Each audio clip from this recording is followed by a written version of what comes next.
En route to Mars right now is the ExoMars 2016 mission, and the Open University has experiments on both the lander and the orbiter.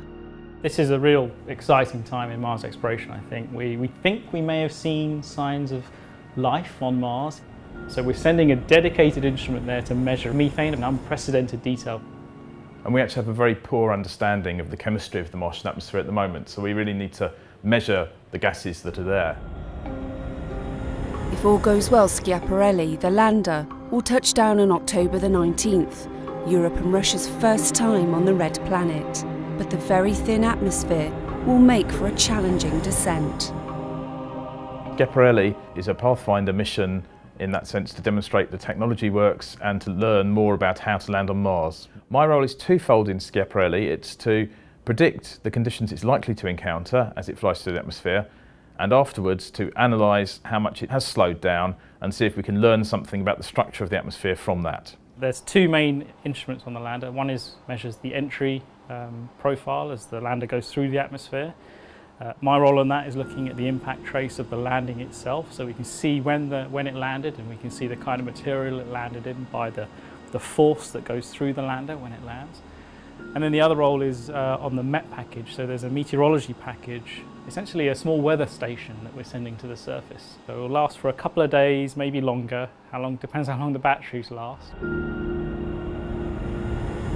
And the most exciting science discovery may come from an instrument on the Trace Gas Orbiter called NOMAD.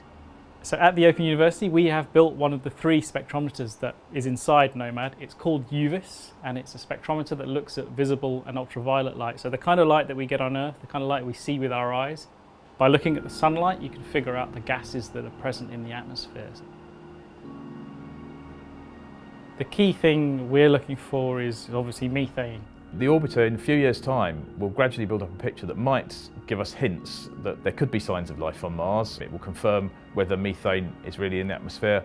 It will suggest where that methane is being released from and when it's being released. So we'll start to learn more about it and see whether that's consistent with the various ideas for how it could be produced. One of the reasons why we want to monitor gases in the Martian atmosphere is to try to pinpoint their sources and sinks. Are they being released generally, or are they being released from specific places? And perhaps those places will be exciting targets for future exploration.